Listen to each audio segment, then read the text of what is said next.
Hi,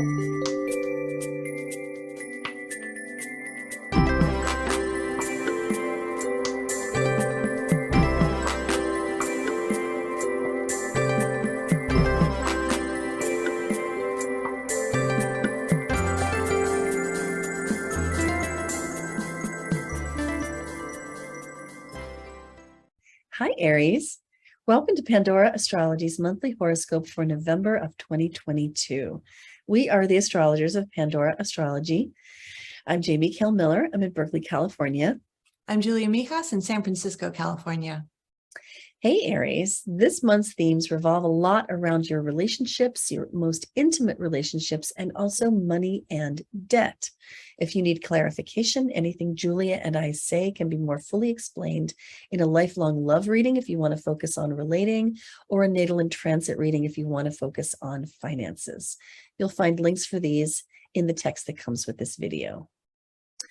Well, we are finally blessedly clear of Juno Retrograde. Juno was traveling along retrograde in Pisces in the 12th house for you, and as of the beginning of November, it's done. You can find out a lot more about that in the videos that we have put in our playlists on YouTube, our YouTube channel, Pandora Astrology. The playlists for July, September, and October have lots of news about Juno. So if you're just coming out of what seemed like a several months long difficult period in your relationships, this would have a lot to do why. And I strongly suggest that you look up videos to do with Juno in the playlists for July, September, and October. Ceres is in Virgo all month. Right here she is in your 6th house. Ceres is to do with the things that connect us to the physical world. She is all about having good stewardship of our physical bodies and our resources, our health, and our money. In Virgo, she loves to get organized, and landing in your 6th house this way, this is the month in which to be a really good steward at your workplace. So organize your desk, get your calendar straightened out, get these things together, because these systems that make your work run could be flowing so much more fluidly. And Ceres in Virgo is going to give you what you need, like the meticulousness, the detail orientation to sort those things out. This is a really good time to do that. Now, Jupiter starts the month in Pisces and also retrograde. Jupiter's been vacillating this year back and forth between Aries and Pisces. So Jupiter has returned to Pisces. And I've described this pretty fully in a video called Jupiter, the Gentle Giant, which is in our 2022 news playlist. I strongly recommend that you check it out, because Jupiter has retrograded back into your 12th house and is really creating the feeling that angels are looking over your shoulder, that you have metaphysical support and guidance this month and next month too. Some pretty good stuff. On November 23rd, Jupiter is going to go direct in Pisces and begin to head on out into Aries.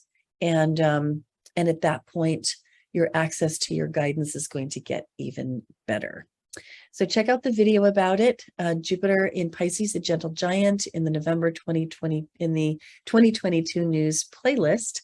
And Julia, I want to fling the ball over to you, because I know that you've got stuff to say about Mars retrograde for the Aries of the world. Oh, yes, I sure do. Well, Aries, this Mars retrograde cycle is going to hit you a little extra hard, because Mars is your ruling planet. So it can be a particularly frustrating time for the Aries of the world. Now, Mars is going retrograde in the sign of Gemini in your 3rd house, and Gemini in the 3rd house have a lot of overlapping significations. They both have to do with communication. They both have to do with your siblings. They both both have to do with travel too, but short travel, such as your commute, for example, to work, or doing little trips around your neighborhood or within your state, riding your bike or a car, for example. So this Mars retrograde cycle in the third might mean that you have to take back your words. You know, whenever a planet goes retrograde, it's a time of redo and review. And since this is a very communication-oriented transit, you might have to unsay some things you said. Be ready with a good apology, as Jamie always says, just in case that does happen. You happen to steamroll over somebody. It could even be your siblings too with this transit. And Mars retrograde in the third especially can be difficult in terms of those short journeys that you take. Like if you are running errands, if you are commuting, if you ride your bike for fun, for example, be extra mindful of accidents. I'm not predicting that they're going to happen to you, but with Mars retrograde, it can sometimes mean that, you know, travel gets a bit more problematic. Maybe commutes get a lot crazier. You go in the wrong direction. You have to go back over where you'd been, or maybe you park your car in the wrong spot and you get a bunch of tickets over it and you have to sort of redo everything all over again. Now, Mercury, which represents communication and mentation, starts out in your 8th house. This is the house of other people's money. It also rules research and investigation too. Now, Mercury will go directly on top of the sun on November 8th, and that's a very important day to remember because we call that Greater Epiphany Day. It can be a time of insights and revelation. So since this is happening in your 8th house, you might get some aha moments in terms of the finances in your life, maybe joint credit cards, maybe loans, maybe mortgages. Mercury is a planet of communication and strategy and thinking. So, you know, you might get some good ideas around that time, or anything having to do with something you're researching or investigating as well. And then on November 17th, Mercury pops into your 9th house. This is a house of learning and travel. Mercury loves to do both of those things.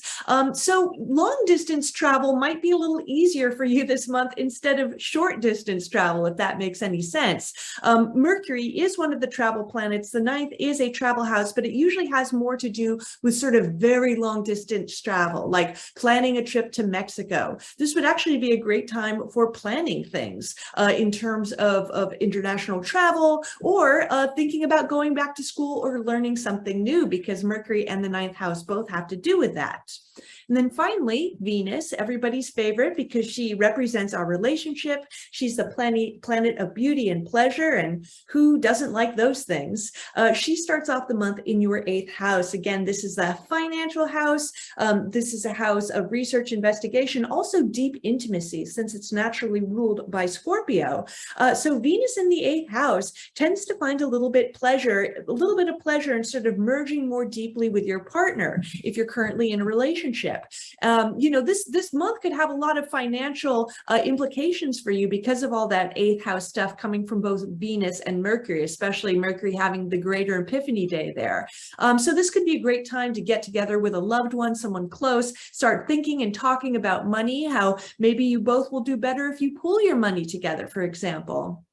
And then on November 15th, Venus also enters the 9th house, again, that house of travel, that house of learning, the house of adventure. So you'll just want to, you know, do something fun with your partner, have a new experience, do something expansive with them, maybe go on a trip with them, for example. And if you are in school, this is a great time for getting along well with your classmates, as well as, you know, being harmonious with your teacher. So definitely use that to your advantage. Mm-hmm. Well, back on November 8th, we have a full moon, which is also a lunar eclipse. A lunar eclipse is always built on a full moon. This one features the moon in Taurus landing in your 2nd house, and it opposes the sun up here in Scorpio in your 8th house. So this is the main axis that this moon is happening on, and it's a very, very financial one. Now, Venus and Mercury and the South Node are up here in the 8th house with the sun pulling very strongly towards things like pleasure and indulgence and getting into intimate relationships maybe too quickly, being kind of leaky around debt, I think that this side of the polarity is just, it's kind of got this very strong pull towards, like, I want to borrow some money. I want to like, I want to rack up my credit card, Yeah, so that's definitely something to be watched out for. While the moon over here, which is eclipsed, making the moon sad, is hanging out with Uranus and the North Node, saying that the high road here, in other words, the North Node, the high road is to be stable, to be solid, to be consistent, to pay attention to your own money, to have some healthy boundaries. And Uranus here would seem to bring in a little bit of kind of a disruptive feel. But I think that also Uranus is demanding some new financial habits of you at this time. And so finding a balance between creating and incorporating those new financial habits with this packet of things right here, and balancing that with this, this pull, this tug towards overspending and accumulating more debt. So I would definitely watch out for those things. We're calling this moon physical freedom versus emotional entanglements. And in your case, we might well call it financial freedom versus emotional entanglements. So you should also watch out for overspending and racking up your credit card on behalf of somebody that you're attracted to. Good thing that sensible Ceres is helping. She's the bookkeeper in this scenario, is saying you don't have that money to spend. And Saturn also steps in and demands some discipline.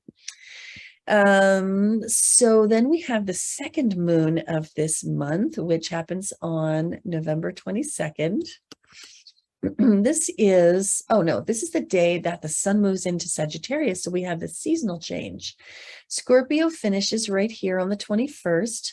By the 22nd, the sun has moved into Sagittarius, a season with a very different feel. Scorpio, of course, is the season where we have Halloween. Things are getting darker. But in Sagittarius, it's kind of like the community fire. It's kind of like sitting around that community fire. And yes, the winter is getting darker, but we have each other, and telling stories, singing songs, eating good food, making some popcorn, maybe some s'mores. It's just, something that's very deeply human. So I think of that a lot when I think about Sagittarius season, which is a season of hope and positivity. So the sun moves into your 9th house, and wherever the sun is moving into, you want to bring the sunlight of your high quality attention.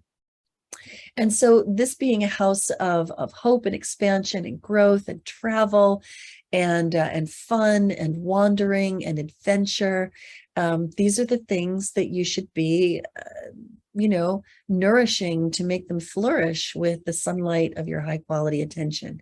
Pay attention to these things and they can come about.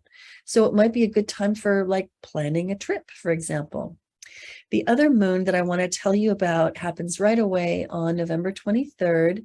Right here, you can see the moon is approaching the sun, and here they are both in Sagittarius.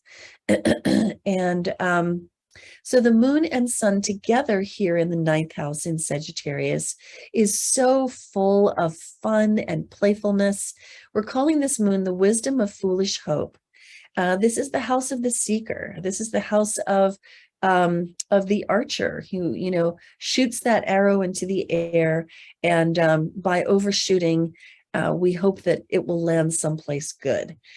This moon is full of lightness and positivity and possibility and fun, that feeling of the open road, endless horizons and far vistas. So bringing the wisdom of overshooting and hoping for things that are probably impossible, but dreaming those impossible dreams, that's what this moon is all about, happening right here around November 23rd. You can find out more about these moons on our November 2022 news playlist on our YouTube channel, Pandora Astrology.